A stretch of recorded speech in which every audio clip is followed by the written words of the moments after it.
LG has made best-selling smartphones before. We've seen the Nexus 4, the Nexus 5, even the G2 from the flagship lineup. I think it was a great phone, but that was in 2013. Somewhere last year, LG kind of lost the plot. They didn't do so well in the smartphone space, but you can't really blame them. The competition is just so stiff, with new features coming out in flagship smartphones and most of the innovation actually happening on the design front. This time with the G4, LG has decided to go with a leather back. The question is that going to be enough to lure the premium buyer? The LG G4 takes inspiration from its previous generation and also a little bit from the company's Flex lineup. At first look, you will notice its leather back, which is a first for LG, and we must say this calfskin looks and feels really good. It's got the stitching along the back that stands out and gives the G4 a very premium touch. Even the G4 logo is embossed at the base of the phone. You will also see the power key and the volume buttons here at the back, something that the G series are known for. This design lends to clean sides with no buttons, something that we really like. The back cover is removable and so is the 3000 mAh battery. Here is where you will also put your micro SIM and micro SD cards. The leather comes around to meet this metallic looking bezel. Even though it's plastic, the quality used here is excellent and blends really well with the phone. From the side, you will also notice a slight curve on the phone's screen, which is inspired by the G Flex series. At the face of the phone is a 5.5-inch screen and the front camera, along with the LG logo at the base. We think on the design front, the G4 really stands out for its leather back, and it feels very comfortable. At just under 10mm, it's not the slimmest of flagship smartphones, but packs in quite impressive specs.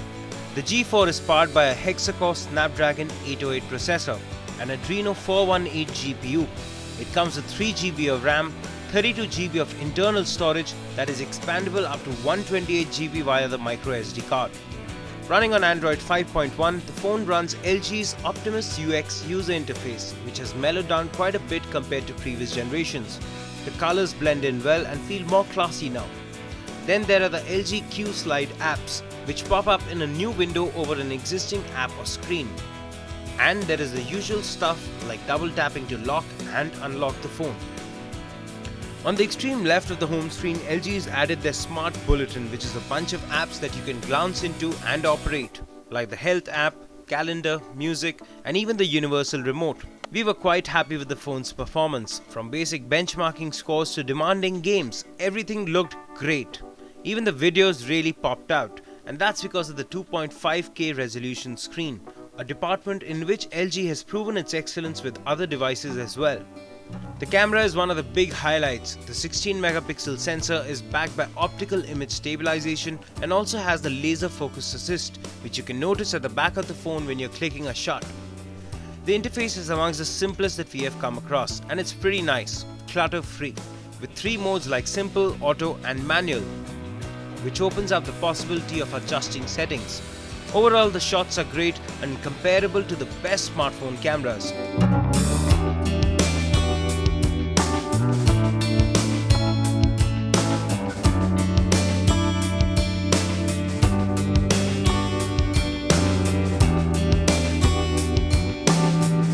There is so much to like about the LG G4, the specs, the performance, everything is at par with other premium flagship smartphones. In fact, it's got expandable memory and a replaceable battery, which is not seen in other flagships like the S6 or the iPhone 6. Considering that the battery life is not that great, I think it's a good thing. But that's the bottom line. Everything is at par. Nothing is revolutionary, except probably for some people this leather back.